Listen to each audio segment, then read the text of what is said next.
you're not just lecturing them. That's not the relationship with money. It's first getting internally healthy on your own, and then it is demonstrating it to your kids and giving them increased autonomy. That's how you build a healthy culture of money in a family. T-minus 10 seconds. Welcome to the Journey to Launch podcast with your host, Jamila Souffrant. As a money expert who walks her talk, she helps brave journeyers like you get out of debt, save, invest, and build real wealth. Join her on the journey to launch to financial freedom in 5, 4, 3, 2, 1. Exciting news. We are giving away a copy of today's guest book. So if you want your chance to win a copy, go to journeytolaunch.com/win for more details. Also make sure you're following me at Journey to Launch on Instagram, Twitter, and Facebook to get the details.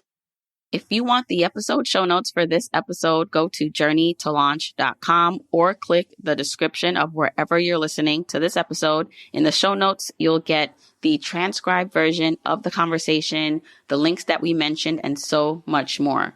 Also, whether you are an OG journeyer or brand new to the podcast, I've created a free jumpstart guide to help you on your financial freedom journey. It includes the top episodes to listen to, stages to go through to reach financial freedom, resources, and so much more. You can go to journeytolaunch.com/jumpstart to get your guide right now.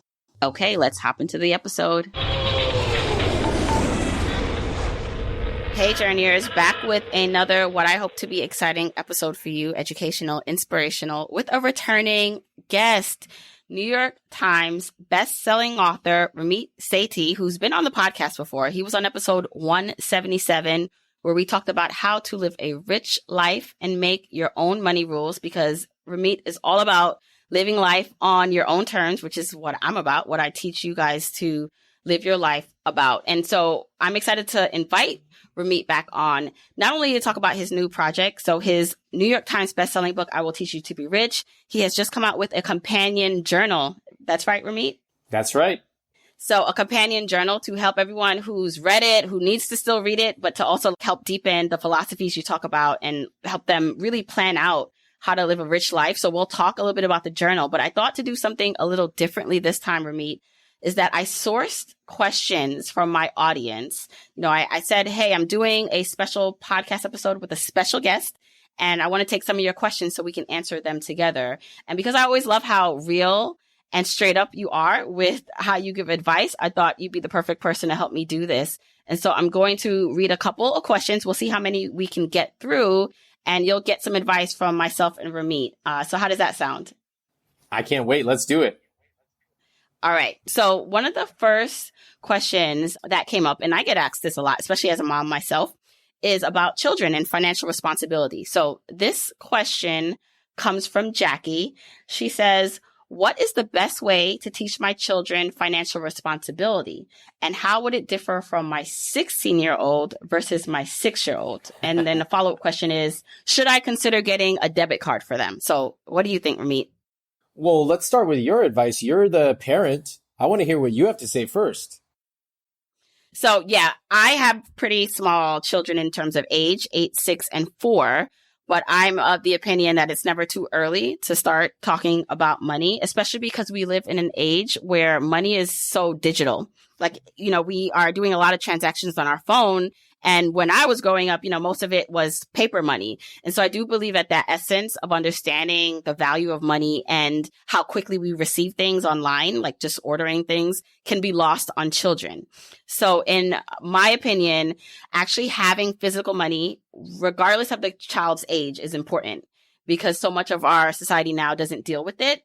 And so with my children, what we started doing is giving allowances. And so literally I go to the bank, I ask for singles, and then we tell them that we're giving them money each week. And it's not a lot. You know, they're so young that they don't need that much, but they have enough where they have to divvy it up between 2 envelopes, saving and spending. And they put their money in their envelope, or we help them put it in their envelope. And so that way, when they're asking mommy and daddy to buy ice cream or to do certain things that it's not a priority for us in our budget, we say to them, how much money do you have in your spend envelope? And that helps them understand like how long it takes to save up. Like, is this ice cream cone for $4, which, by the way, is pretty crazy that ice cream cone costs $4 at the ice cream truck nowadays, is worth it. So we do kind of real life examples based on what they enjoy and what they have. So that's like my real life experience with younger kids. And I'd say I don't have older kids yet, but let's just say you're just coming into the world of being conscious with your money. And so your older child has not had the experience of you ever talking to them as they were growing up. It's still never too late. Sitting them down and being transparent about how things work in your household, you know, how things are bought. I'm actually an advocate of sharing income with your people in your household and your children.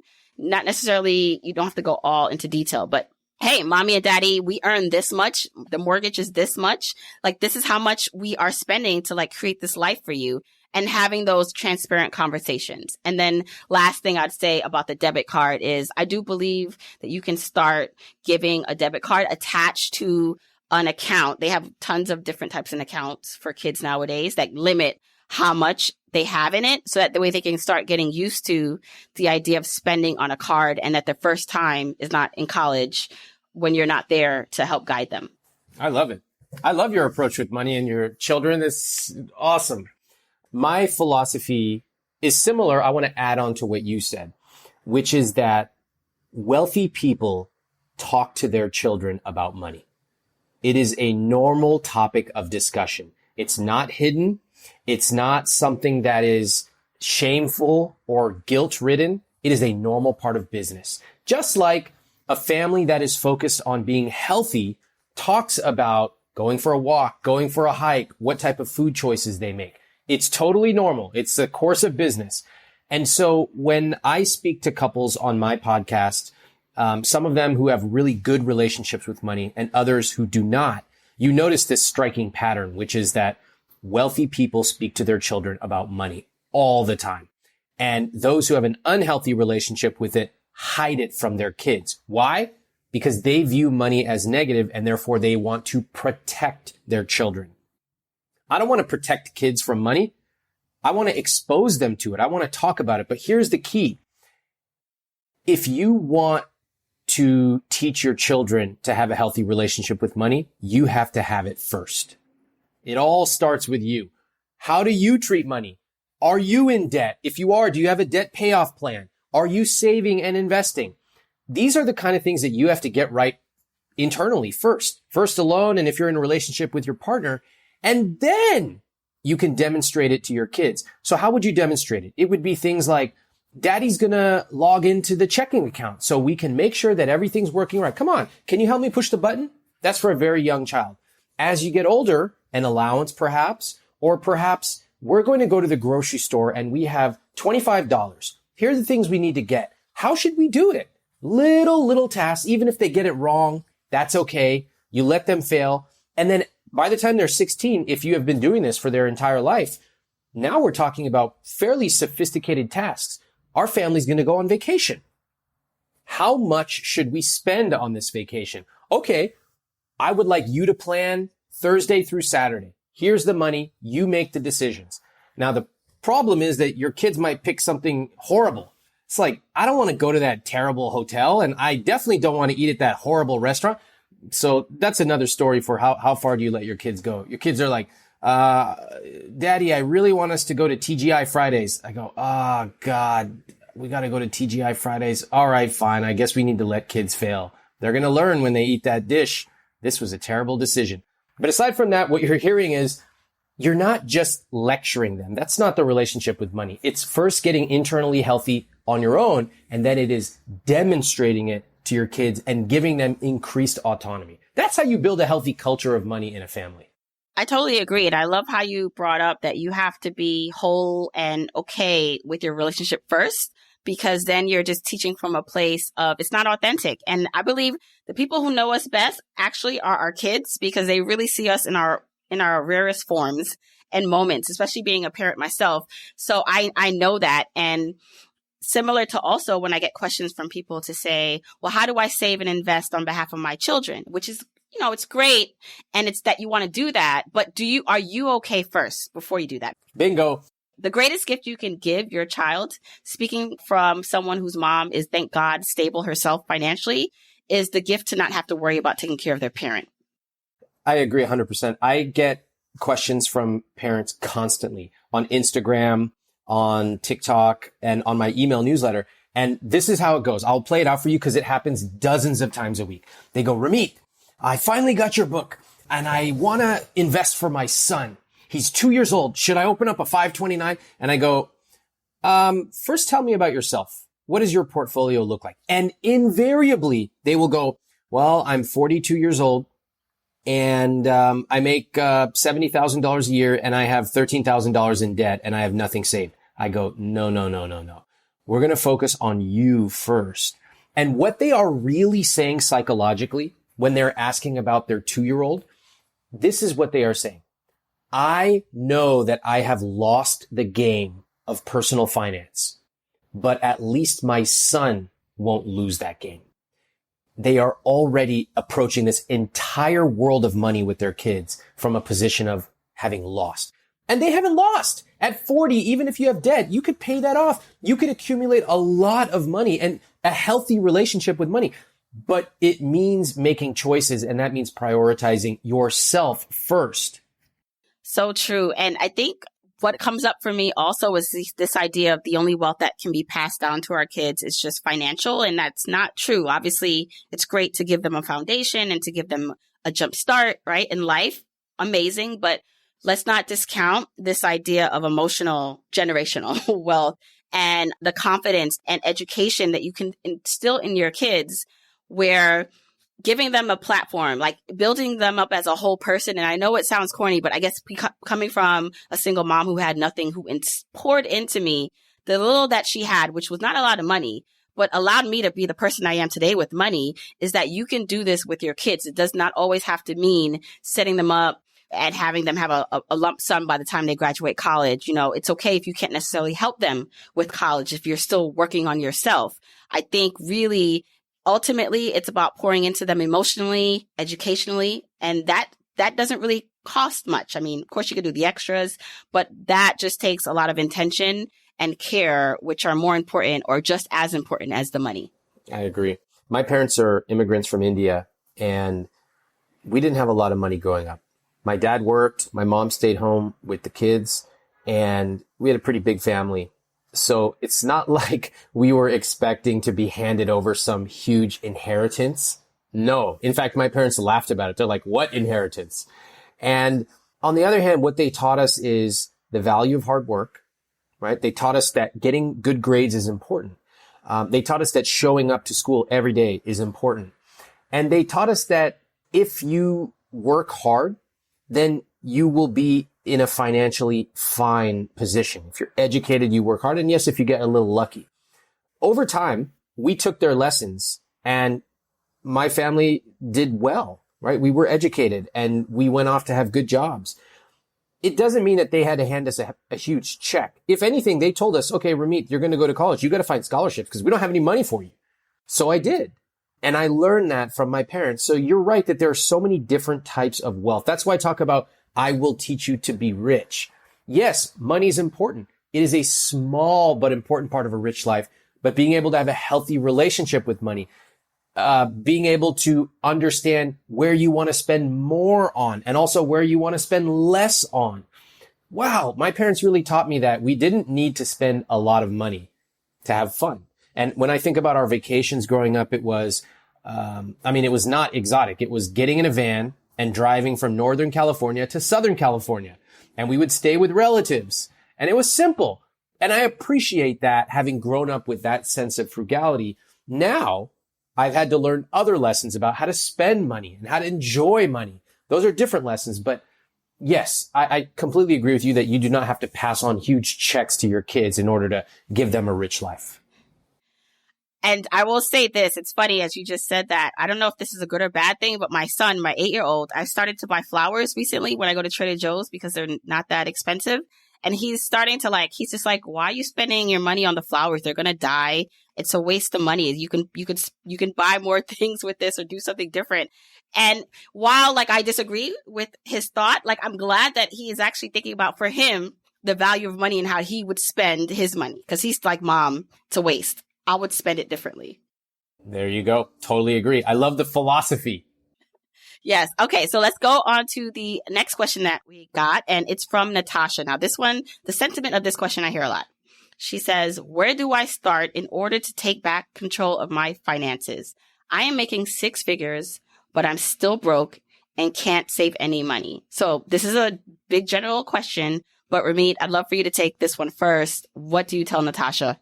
Here's what people think I want to start with. Let's keep a budget, and you got to cut back on coffee, and you can't go out, and you can't buy jeans, and you can't take vacation. And maybe when you're 90 years old, you can get out of your cave and go enjoy life for the few remaining years that you have. And then you're going to move to Florida so you can evade taxes and then sit in the sun for 2 days and die. What kind of life is that? Not for me. That's not my rich life. And now if you really want to move to Florida, okay, great. I have no problem with it. But if you decide to defer your life until someday, there's plenty of other people that talk about that. Here's what I would say. First off, the fact that she's making 6 figures, quite impressive. That tells us that she has skills. Fantastic. Here's an interesting thing. A high income solves a lot of financial problems. Not all, but a lot. Okay, so that's good. Now let's talk about what needs a little work. She's probably overspending. In my work, I find that people who are making high incomes and feel behind are typically overspending in 2 critical areas. The first is housing, and the second is their cars. Now, there are exceptions. It's okay. Some people might be eating out a lot, but it's not usually the case with a 6-figure earner. It's housing and it's cars. And those are both examples of fixed costs. So, I put together this template. It's called a conscious spending plan. And what I would tell Natasha is go take your current spending. You don't have to open up any accounts or documents. Just top of your head, go to iwt.com/CSP, plug in how much you spend in the basic key areas. That's like your housing, your car, any debt, even going out, drinks, vacations, all of it. I have these recommended percentages. For example, for fixed costs, I recommend 50 to 60% of take-home pay. I would be willing to bet Natasha is way over that. And if Natasha is over that, 50 to 60% for fixed costs, that's why she feels underwater. And so suddenly you go from, oh my God, I make all this money, but I have no idea where it's going, to a surgical view on the problem. And once you understand the problem, then you have some pretty clear options. If your car is too expensive, okay, you have options. You could sell the car. You could keep the car and wait until it's paid off and then redirect that money. You could earn more. You have lots of options. But what happens is people don't understand usually what the problem is, so they start to try doing a little bit of everything. Let me cut back on flowers. Let me cut back on soy sauce. Let me cut back on everything. It's like you just feel horrible and you save no money anyway. So what I would tell Natasha, use the conscious spending plan and make sure as you go through this that you have a clear sense of what your rich life is. Typically, Natasha, I bet you she's tried to cut back on everything. It doesn't work because you don't have a vision of your rich life. So Jamila, when I talk to folks like Natasha, I always ask them, okay, first, what's your rich life? And they'll go, oh, I just want to feel like I'm in control of my money. I go, okay. How would you know you're in control? And we go very deep so that they have a beautiful, crystal clear vision. Then once they have that vision, they can make the changes to their conscious spending plan. Yeah, you're spot on. I mean, I think it's all about the awareness. All right. Like she's at a good point, right? She has a 6-figure income. But I also find that people who are earning a lot, oftentimes either like the only one in their circle that has elevated to that level and family. So maybe there's some responsibilities there that we don't know about, right? Like there's so much little we don't know about her situation, but I'm going to speak to maybe someone who has a 6-figure income, but also has a lot of responsibility or pressure from others to feel like they need to either keep up with like a lifestyle. I mean, depending on especially where you work or who your friends are, it can feel like you need to spend in order to keep up. And being conscious and aware of that is the first step. So it's like, are you spending on things that are ultimately really important, like you said, and you can't get out of, whether maybe it's helping family members, or are you trying to uphold a standard that you think you need to for society purposes, for your job, for your friends? And being real with that is like the first step. So there is this like self-reflection and introspection that needs to happen when it comes to why you're doing or spending the way you are, but then being realistic about the changes that you can make. Because oftentimes, we can say to someone, well, just cut that out, or just don't do that. And it's not as easy, right? It may take some time to make the changes. So being real about what could be the root of those, whether it's the spending issue, because it doesn't sound like it's an income issue, is important. Well, I'll tell you what, it's hard for somebody from the outside to come and tell someone cut back on that. Even if people come and ask for help, they're like, F off. Why am I going to do that? They don't want to hear it because nobody wants someone to judge them for their spending. I mean, I talk to couples who have $350,000 of debt. If I sat there and told them, look, you're overspending on this, go fix it, they would say, thank you very much, Ramit, hang up the phone and never do anything I said ever again. So my approach is to incorporate psychology, right? I think in personal finance, we overvalue math and we undervalue psychology. Anyone can put your numbers in a spreadsheet. It's not that hard. What is way harder is to help you identify what led you to this position. Going all the way back to childhood, what do you remember your parents talking about when it came to money? A lot of times people will go, mom used to say, we can't afford it. Dad used to say, we don't talk about money in this family, et cetera, et cetera. And so you grow up 40 years later, still acting out on those beliefs that somebody once said over the dinner table. And then you buy certain things, which is fine. I have no problem buying luxury goods. You want a beautiful coat or a nice car, no problem. But most of us buy something because it's in front of us and it looks good. We rarely apply any ratios or parameters to the biggest purchases of our life. For example, buying a house. Hey, everybody listening, what percentage of your gross pay should your total housing cost represent? Most people have no idea what I'm even talking about. The words I just said are Martian. Because we see a house and we go, ooh, that's pretty. I like the bathroom. And the monthly payment will only be $2,300 or $500 a month, whatever the number is. So what I've been trying to do with I Will Teach You to Be Rich is to show people there are much more sophisticated ways to make big decisions. Things like a house, a car, investments. You should spend a lot of time on that. And stuff like coffee, avocado toast, Diet Coke, it's irrelevant. You want to buy 2 Cokes? Be my guest. You want to get 3 coffees a day? It makes basically no difference in your financial life. But the 5 to 10 big wins, like how much you're paying for investment fees, what's your allocation, are you paid well, do you know how to negotiate your salary, are your investments automatic? That's what I call big wins. And if you get those right, you don't have to worry about the price of pickles ever again. Yes. And exposure is important too. So I find sometimes if you are in an environment where the norm is to, work, spend, vacation, not think about money too much until it's kind of too late or you're scrambling, then that's the world you live in. And for me, what changed my life was immersing myself in podcasts, blogs, books, like seeing what other people were doing. And sometimes it was things that I would never do. And on this podcast, I've had the pleasure of interviewing people who have done extreme things like dumpster dive. And while I necessarily wouldn't do that right now, who knows? I don't know. Maybe I'll find something intriguing about it in the future. What I love about hearing other people's stories about how they're spending, saving, living their lives, even if it's not something I think I want to do, is it always plants a seed for me about what's possible. And maybe I won't do that, but maybe I can do this. So I always encourage people, like if you're looking to make a change with how your finances are going, maybe you need to earn more, you need to control your spending, whatever that means for you, you need to learn how to invest, is to immerse yourself in this world, in this space, because it's so easy to do now with the internet and podcasts and blogs that you can start to learn from others. And so maybe Natasha or whoever else needs a little bit of inspiration on how they can either, live a life that's more intentional with spending, or maybe even earn more. Maybe Natasha also just wants to earn more money. they can see what that looks like for other people. Totally agree. Did you know I broke out the path to financial independence into what I call 5 journeyer stages? That's right. There are 5 stages that you have to travel through to reach complete financial independence. When you know your stage, you know what to focus on and how to move on to the next stage. I created a free 1-minute quiz to help you determine what stage you're in.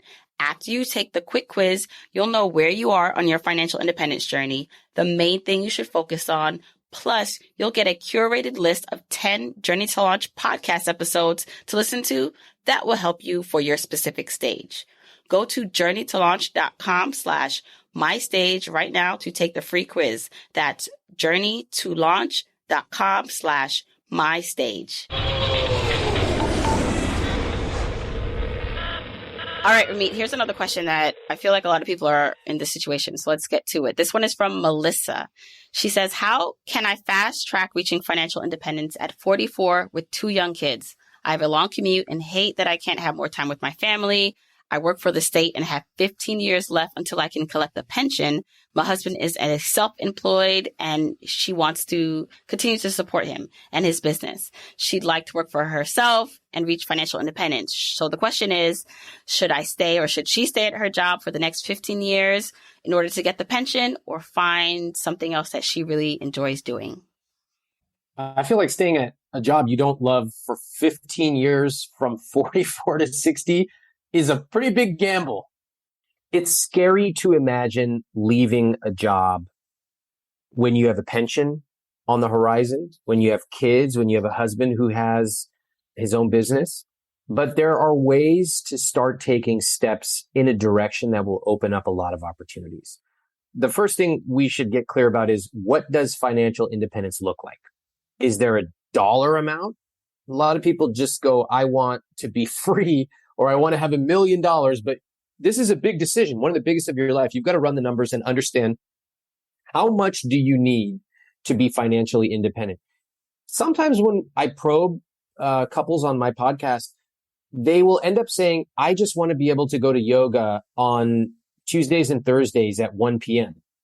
Okay, that's a beautiful vision. If that's the case, we could probably work something out with your boss where you might be able to have a bit of a flexible schedule. But if it's that I want to live in a different city and travel all over the place, well, that requires something different.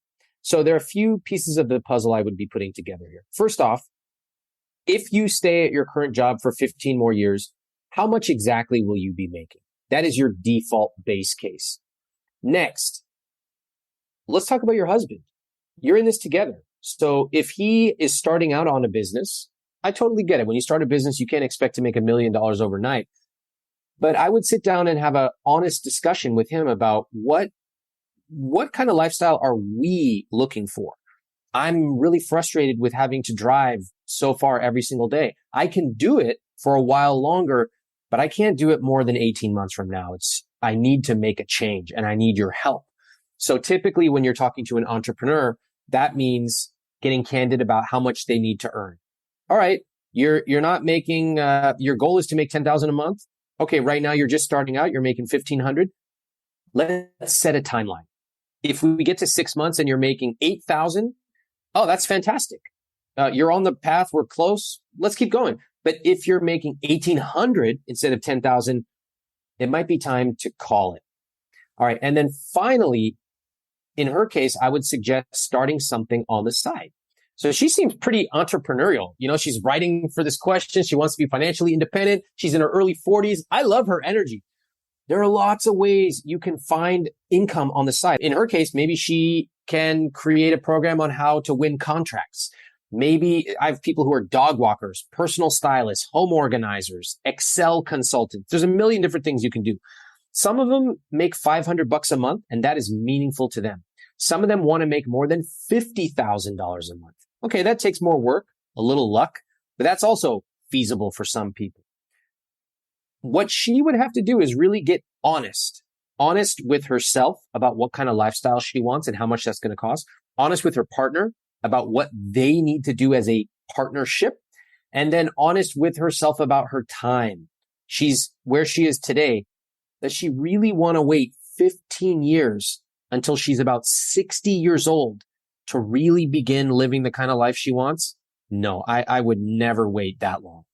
I agree with that. I think before, Melissa, you run off and quit your job, I would just say first, let's create like a plan for you to really think through this. Sometimes, math can keep us stuck or fiddling too much, but sometimes math helps solidify a decision. So first, I do the math on this. And sometimes, depending on how long you've been at the job, like they'll offer you some sort of pension. Like if you don't stay the whole time, do you walk away with something? So I'd want to know if I walk away at these different stages and these different options in the future, how much will I walk away with? If it's zero, it's zero, but maybe there's something there. So that's a plus. The other thing I'd want to understand before I make my decision is, am I going to stay in the same career or am I changing to something else? Like, what about your job don't you like? Now, I already saw you don't like the commute. I also had an 1.5 to 2 hour long driving commute. And for me, like, that was just unacceptable. So I know part of it is the commute, but is it just that? And is it possible that you can work from home or negotiate more flexible work hours? So before you make, any rash decisions, because sometimes you just never know until you have the conversations, what's available, to you. Also, sticking with the plan of wanting to leave, let's just say they come back to you and there's no flexible work arrangement. It is what it is.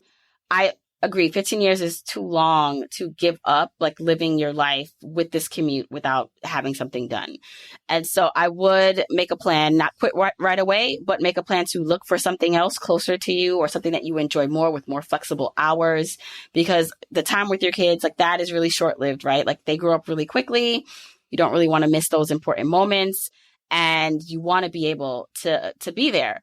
So I just don't want anyone thinking they have to stay somewhere just for a check. But I also understand the importance of responsibility.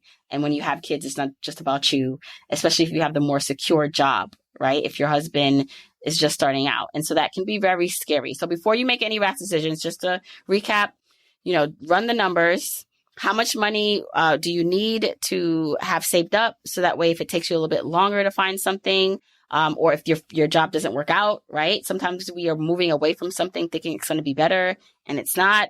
So I'd want you to just think through those things. Like Ramit said, have that conversation with your husband and create a up to 3-year plan on how you can exit this in a way that feels good. And in the meantime, try to do things that really spark your spirit and that you can enjoy, that can hopefully help alleviate the dread of this commute. All right, Ramit, let's go on to the next question. So the next question is, I want to buy a home and I don't know if now is a good time to buy one. Interest rates are pretty high. What are some ways in which someone should evaluate they should buy a home? This one came in from Kendra, but it's a question that I'm seeing a lot now because of the interest rates and everyone wanting to buy a home. So what do you think? Well, first of all, why do you want to buy a house? A lot of people buy a house because they have been told that they are throwing money away on rent. Okay, that's a lie. Do you throw money away when you go and eat at a restaurant? No, it's ridiculous. So you're not throwing money away on rent. You're paying for value, which is a roof over your head. Other people have been told that real estate is the best investment of all. Well, actually, that's not really true. There are oftentimes a lot of better investments, but we are taught from a young age these almost religious phrases. They're not building any more land. You're throwing money away on rent. You need to buy a house because it's about security and you need something to pass on to your kids for generational wealth. Listen, there's a lot of generational wealth you can pass on besides a house, like a fat portfolio. So what I want to emphasize first is that buying a house is something you can do, but it's not the only choice. Do you know I rent by choice? I've lived in San Francisco, LA, and New York. I could afford to buy a house right now, and I rent. And guess what? I make more money renting than owning. How can that be? Because in some cities, it is so much cheaper to rent that you can take the difference in what you would pay to own, and you can invest the difference and make way more. This is blowing a lot of people's mind right now. They're just like, this guy's saying the sky is green. What are you talking about? This is why I emphasize for everybody, for the biggest purchases of your life, you have to run the numbers. I just want to spend another second here, and then I will give some specific advice about how to know if you're ready to buy a house. A lot of people think some story about grandma. Granny bought a house in Texas in 1970 for $50,000 and she sold it 40 years later for $350,000. She made $300,000 in profit. No, Granny did not make $300K in profit because Granny and you forgot about factoring in interest. She basically paid double for that house because of interest. You forgot about all the expenses, such as the $20,000 roof repair that happened in year 18, which have to be amortized out. You forgot about the maintenance, the deck, the broken refrigerator, and on and on and on. You also forgot about inflation. You forgot about opportunity cost of that down payment. There's a whole bunch of stuff you forgot about. Now, the human mind is not wired to think about this. That's why you literally have people on TikTok going, hey, everybody put down 3.5%, take $10,000, buy another house, rent it out, buy 10 other houses, and you're a gajillionaire. All those people will go broke very soon. It's going to happen. I'm going to post about it because I need you to see the truth. It happened with crypto. It's going to happen with real estate. Now, if you run the numbers and you go, hey, either in my city, it makes financial sense to buy, which it does in a lot of cities, or I actually don't care that I'm paying more to buy a house because I just want it. I want to redecorate, or I want to live in this specific house or this school district or whatever. Totally cool. I have no problem with people saying, I'm actually going to spend a ton of money on a house just purely because I want to. It's a luxury. That's what it will be for me. When I buy a house one day, which I will, it will be a horrible financial decision, but it will be an amazing luxury. It'll be the most expensive luxury of my entire life. So how should you know if you are ready to buy a house? 5 questions. Question number 1. Will you live there for 10 plus years? You should say yes to this question because buying and selling a house has such huge transaction costs that you have to spread those costs out over 10 years. Otherwise, they eat all of your profits up. Everybody's heard the phrase, the minute you drive a car off a lot, it loses 30% of its value. Well, guess what? Basically, the same thing happens when you buy a house. You put down $20, $30, $40, $50,000 in closing costs and any maintenance you might immediately do, you're down. Plus, when you sell it, you have other fees. So we want to at least be confident we're going to stay there for 10 plus years. Okay. That's number 1. Number 2, is your total monthly housing cost less than 28% of your gross monthly income? Just to pick really, really easy math. If you, let's just say, if you make $1,000 a month gross, well, first of all, you're not making that much if you're making $12,000 a year. It's just a math example. Your total housing costs should be roughly less than $280 a month. Just multiply that out for whatever you make. Now, here's the problem. Especially recently, and especially in high cost of living cities like New York, San Francisco, Seattle, etc., it's almost impossible to pay less than 28% of gross. So in certain cities, you can stretch that a bit. You can go to 32, maybe 33, especially if you have no debt. Okay. But remember how I talked about people getting in trouble because they spend too much on their housing costs? This is where it happens. This is where you become house poor. You buy this dream house and you go, oh, monthly payments. That's how I made my decision, which is a terrible way to buy a house. And then one day you wake up, you go, I can't afford to eat out. I can't afford to go on a vacation. I can't afford this car repair. Why am I stuck? You're stuck because of the decision you made because of somebody on TikTok who told you need to buy a house in order to be a successful American. It's not true. 28% is a good guideline. Deviate from that at your own peril. 3 more steps. 3, have you saved a 20% down payment? Doesn't mean you have to put 20% down. In some cases, especially when interest rates were low, it didn't make financial sense to put 20% down. However, this is a good conservative rule because it shows yourself that you can actually save money. And when you buy a house, you will encounter tons of phantom costs. These are phantom costs you do not pay as a renter. As a renter, your rent is the maximum you will pay. As a homeowner, your mortgage is the minimum you will pay. You will pay more for your roof repair, your fridge repair, your broken water pipe, and on and on and on and on and on. Okay. You can factor these things in, but most don't. Number 4, are you okay if the value of your house goes down? You know, a lot of people they genuinely believe that houses only go up.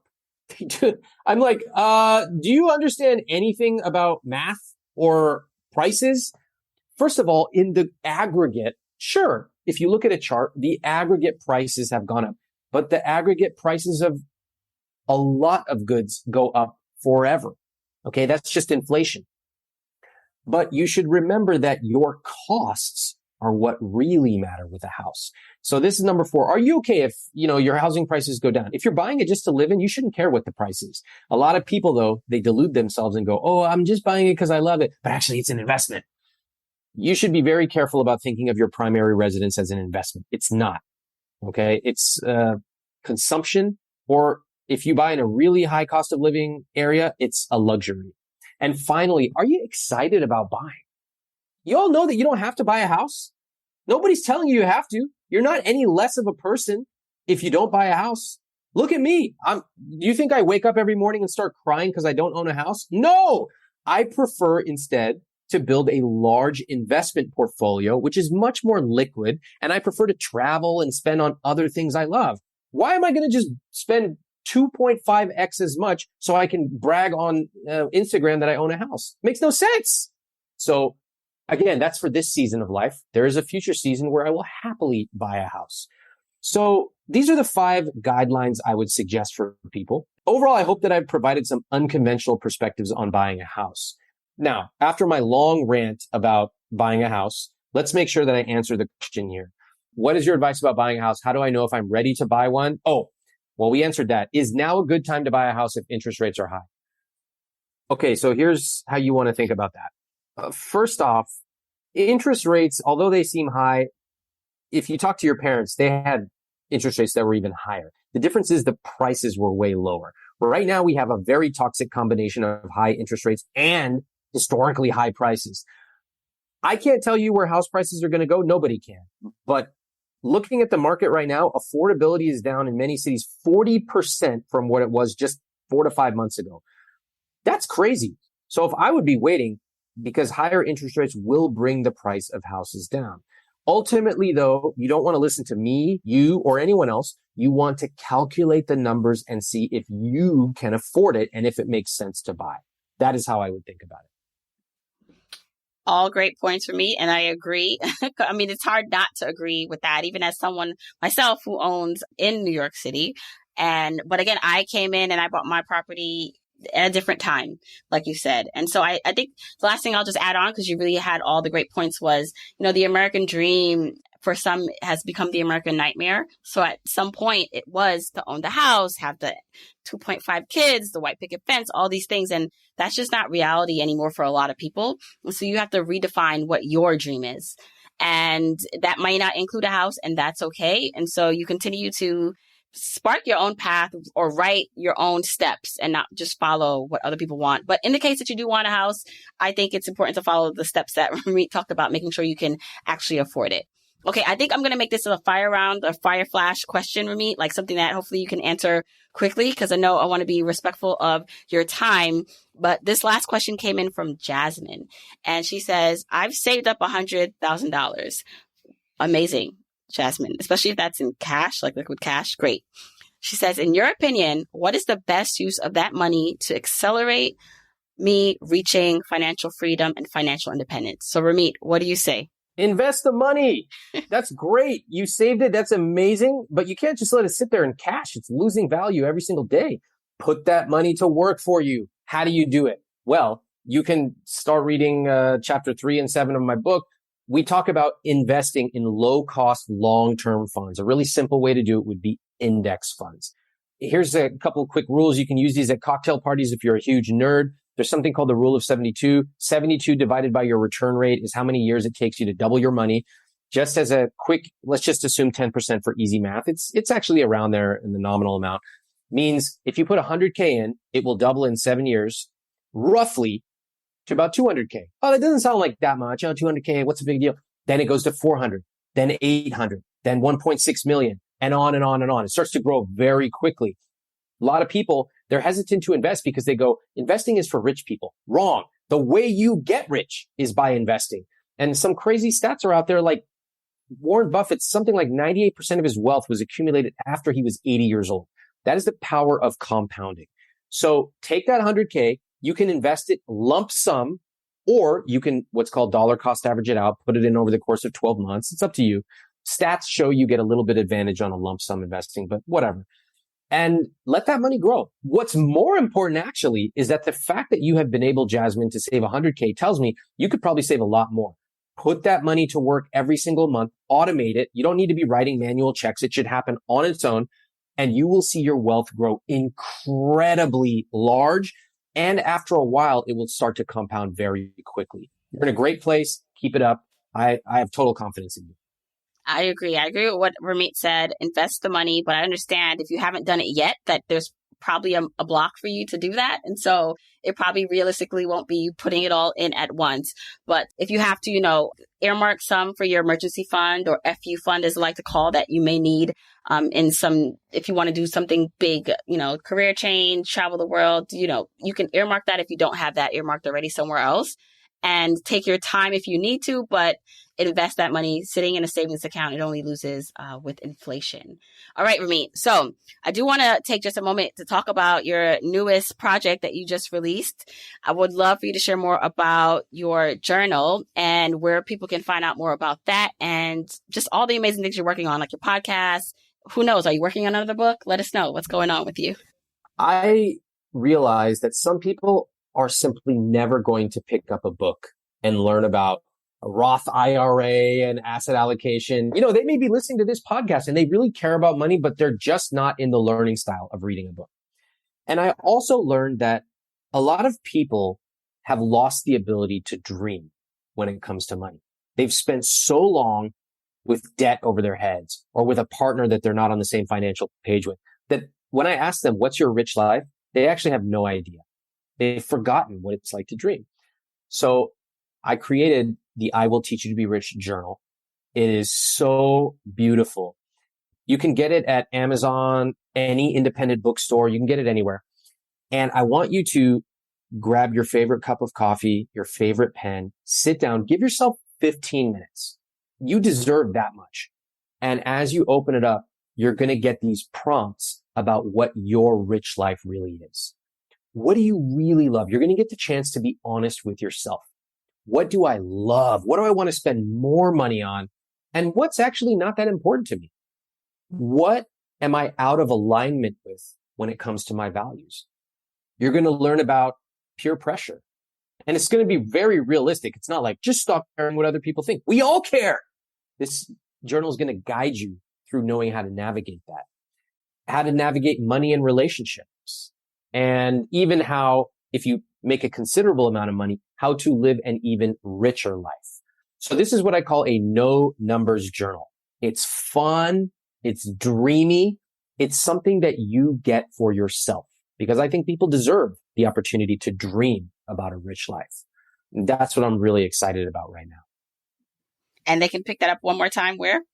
They can get it on Amazon, at any independent bookstore, like from bookshop.org, etc. And when you pair that journal with some of the work that I've been doing on the podcast, where I interview couples, you've never heard couples talking about real money issues, like a couple who has $825,000 in debt, and they're wondering if they should even have children because they can't afford it. Another couple where she's 21 years married. She's about to divorce him because he's too cheap. Their net worth, $13 million. Oh my goodness. And real numbers. And you hear the actual amount real people are spending. No one has ever heard these kind of conversations before. So that is the I Will Teach You to Be Rich podcast, which pairs beautifully with the journal and the I Will Teach You to Be Rich book. All right, with me, I will link all of that in the episode show notes. I hope that my journeyers got a lot from this conversation and listening into the answers for these questions. So thank you once again. It was a pleasure. Oh, don't forget, we are giving away a copy of this week's guest book. So if you want your chance to win, go to journeytolaunch.com/win for more details, and make sure you're following me at Journey to Launch on Instagram, Twitter, and Facebook. Don't forget, you can get the episode show notes for this episode by going to journeytolaunch.com or click the description of wherever you're listening to this. And you can still grab your Jumpstart Guide for free to help you on your journey to financial freedom by going to journeytolaunch.com/jumpstart. If you want to support me and the podcast and love the free content and information that you get here are 4 ways that you can support me and the show. 1, make sure you're subscribed to the podcast wherever you listen, whether that's Apple Podcasts, that purple app on your phone, your Android device, YouTube, Spotify, wherever it is that you happen to listen, just subscribe so you are not missing an episode. And if you're happening to listen to this in Apple Podcasts, rate, review, and subscribe there. I appreciate and read every single review. Number 2, follow me on my social media accounts. I'm at Journey to Launch on Facebook, Instagram, and Twitter, and I love interacting with journeyers there. 3, support and check out the sponsors of this show if you hear something that interests you. Sponsors are the main ways we keep the podcast lights on here, so show them some love for supporting your girl. 4, and last but not least, share this episode, this podcast with a friend or family member or coworker so that we can spread the message of Journey to Launch. All right, that's it. Until next week, keep on journeying, journeyers.